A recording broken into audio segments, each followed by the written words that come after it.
So, the new Horrendous album is called Ontological Mysterium, and it was released on the 18th of August through Season of Mist. English teacher Matt, I'm gonna ask you to break down what ontological mysterium means, and also tell me if I pronounce that correctly. You 100% pronounce it correctly. But in this one case, I'm going to defy you and say that Damian should do this because he actually wrote the lyrics to that song. Okay. Yeah, so that particular title, so ontology is like the study of being. And so, yeah, it just translates to like the mystery of being or the unknown essence of being. And that title came to be for the one song where I wrote lyrics, which is the title track, or ended up being the title track. I was sort of just having some like writer's block, and I just wasn't feeling creative, and I started to like look for excuses, and I kind of just blamed the fact that I was like getting older, and so I must be like less creative than when you're a child and you have like, I don't know, I just remember having a very vivid imagination when I was a child, and I distinctly know now that it's like much worse than it used to be. And so I don't know, I just came up with this idea of this like process of aging, and I used that as the impetus for this like allegorical story of like the sort of inception of life, and then like a growth phase, and then things become so, it like the life reproduces so fervently that it actually like essentially strangles itself in so many words, but it goes through this transformational process and ends up as like a monument of what it was. And so I don't know, it's just this idea of like transformation and like what it is to be. And I think that the title fits really well with what we're doing with the band in terms of the experimentation and pushing the boundaries of this like sound that we sort of started with, and how each record we're sort of like experimenting more with what we can fit in there, but still have it like sound like us, and still have it sound, heavy and fit on a metal record. So yeah, it's just this like sort of transformation of like not knowing exactly what we are, and this like discovery of what it is. When did you guys actually start working on the album in terms of the music and coming up with the riffs? Oh my God. Funny you should ask that, because some of the riffs on this record are actually maybe 7 years old. Like the Preterition hymn, for example, Damian wrote, I think, in our practice space in Philadelphia. We were just like randomly jamming one day, probably in 2016 or 2017. So some of it is interesting that some of the stuff like predates Idol, actually. Mm-hmm. Of course, the large part of it does not, but it's something that's been, I think, percolating around for years at this point. But if official like writing sessions for this, probably like 2020, Damian, is that right? The writing sessions? Yeah, 2019 even, maybe? Yeah, 2019, because we actually started recording at the very end of 2019, I think. Because then when COVID hit in March 2020, we put a pause on recording for at least a year. Yes, that's right. And then the crazy thing is that some of that stuff, a lot of that stuff actually, like we didn't even keep. And one of the things that really interests me about this record is that there are a lot of iterations of it, and the songs themselves. And I think coming off of Idol, like initially we were kind of in this mode of writing these massive epics. And there was a point in time where all the songs were like 10 minutes long. And there are some recordings from Damian's studio, like with, I think, at least drums. I don't know if we added anything else to it. Or like the title track of the record, for example, was like 12 minutes. And then the pandemic happened and we all like thought about it and we're like, once we finally got back together again, I guess it was like a year and a half later, everything kind of drastically changed. So in a way, I think that time to like reflect and time off and time to really think and explore new areas drastically changed the record. It would have been something completely different if the pandemic never happened. Now, what do you think that is? I mean, we spoke about your writing process and the way you guys like to hone in on certain things and strip the songs back down after you've jammed them out. But why do you think the album went from being this large, sprawling, epic 10-minute, 12-minute song kind of thing to hone down to the 3-4 minute range? I think in some ways, realizing that we could cover the same ground and give it the same level of like grandiosity without having the songs be so damn long, and not again like trying to stuff every single aspect of like music that we like and are trying to be into each song, and like letting there be more space and letting there be some breathing room. And I also think a perspective of not having any like filler or any like parts that are there just to bridge parts to another. And it's not something we like did very often in the first place, but I think when we were, the title track in particular, like when we were thinking about that song, a lot of the stuff was like good, but not as amazing as like the beginning and the end. We're just like, fuck it, why not just shoot the middleman and like get him out of there? And you're going to have the amazing parts in the beginning and the amazing parts at the end. And that's the song. It doesn't need all this stuff in the middle. And I think that willingness to kind of edit and cut and only keep the essentials is in a lot of ways, to me, what gives the new record this vivacity that it has. Just everything in there is crucial. Everything is important. Everything is necessary. And I just don't think we had that approach before. Yeah. And I think that like succinctness is why the album feels shorter than it is. I feel like one of the biggest complaints we've heard is that the album's like too short.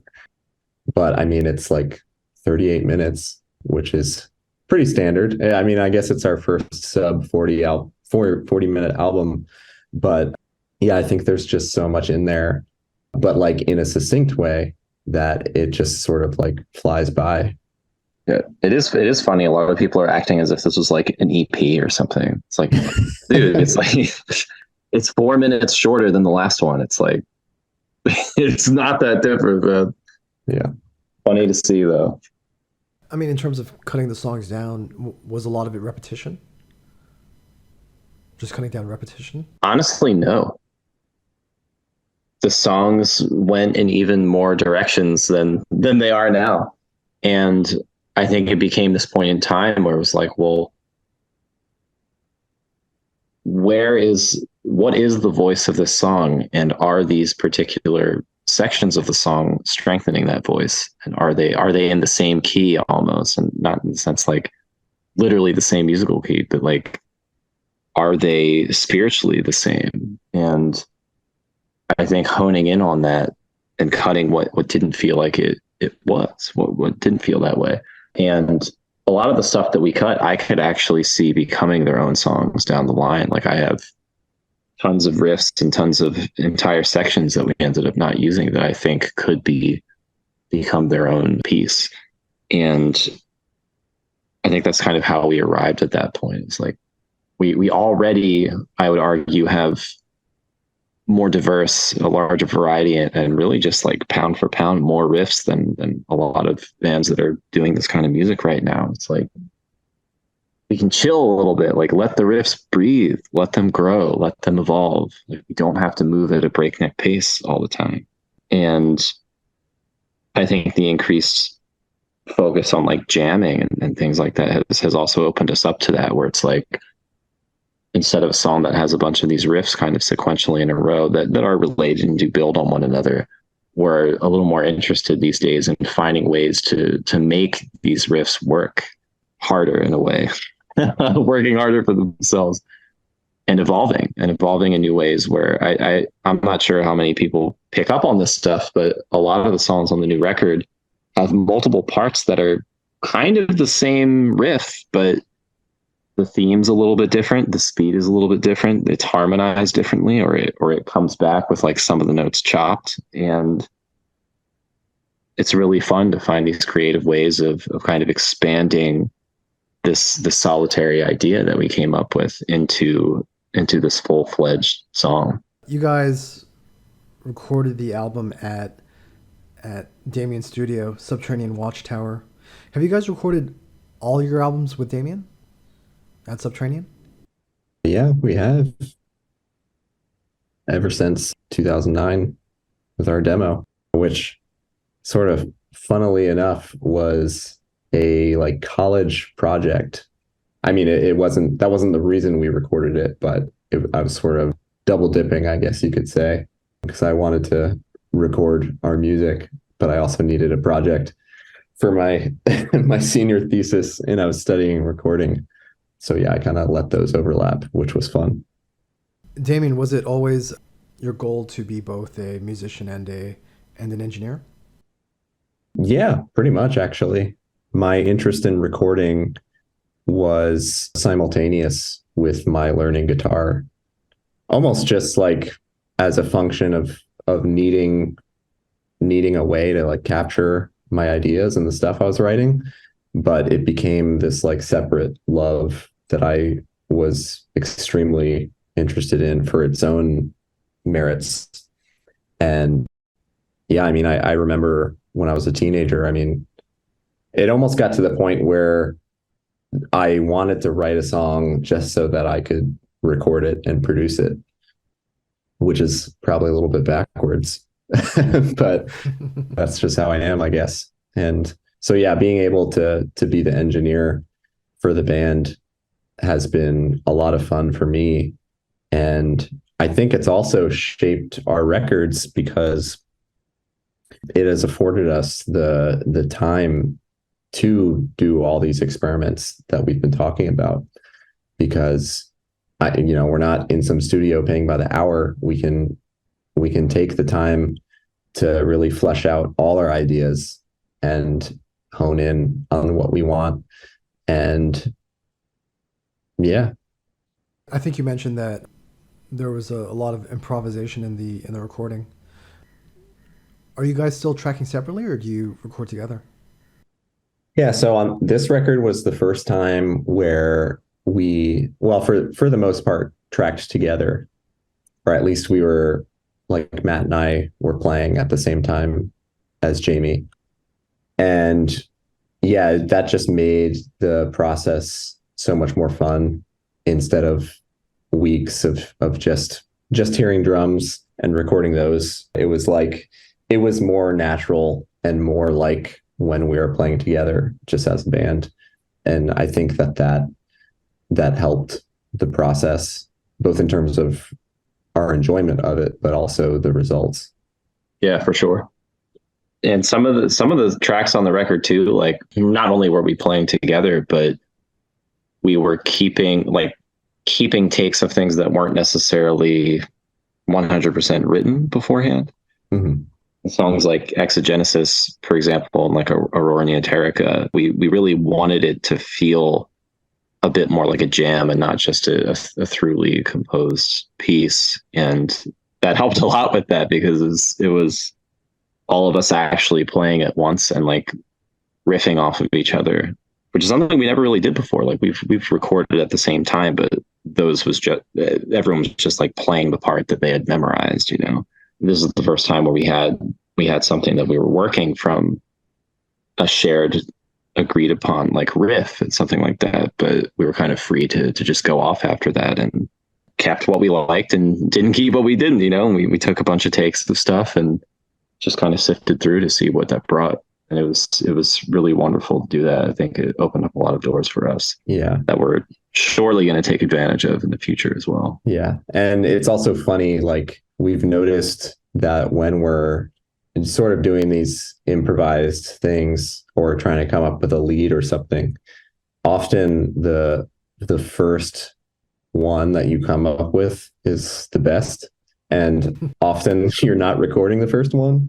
So Always the best. we've kind of learned to just like always hit record. And so yeah, a lot of stuff you hear on there is either the first take or it's kind of like based on the first take and improved and refined even further. Yeah, I mean, I think that's where all the magic lies, man. It's like that's why people play entirely improvised music. Mhm.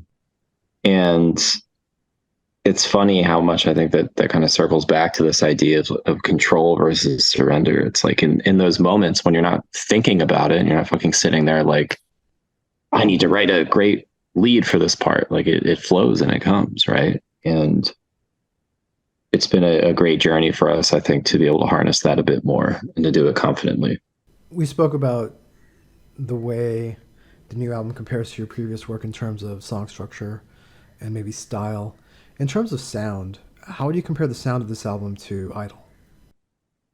I mean, sound wise, Idol, I think Matt used the word labyrinthine, and it's like a very foreboding and ominous atmospheric album, very like winding and technical riffs. And this album, it's just more like concise and succinct, maybe even like a little bit more thrashy or something, and more like fun. And it has like a more joyous tone to it almost. I think Matt has some good words about that. They're all sitting in my brain. No, I agree. I think Idol is a dark record for sure. And I think this time around there is kind of this like brazenness to the music and maybe some hopefulness that's there that I think we've always had as a band. I think that's part of what has set us apart is that element of hope. And I don't know if I want to use the word fun, but joy in the truest sense and light maybe. And I think that this record really pushes forward with that, where it is a hopeful album, and it's a hopeful record in a way that is simultaneously kind of like challenging the listener to do something. Really, it's a record of action, I think, and part of why, to me anyway, the record feels there's such like this kinetic energy with it is I think because the message and the music and everything around it is really propelling you forward and acting as an armor almost to people can don to like do whatever it is that they need to do. I don't know, whatever it is on their journey that they're doing. And I think Idol was so much more this oppressive feeling almost. It was an analysis and an experience of the things that control us, perhaps.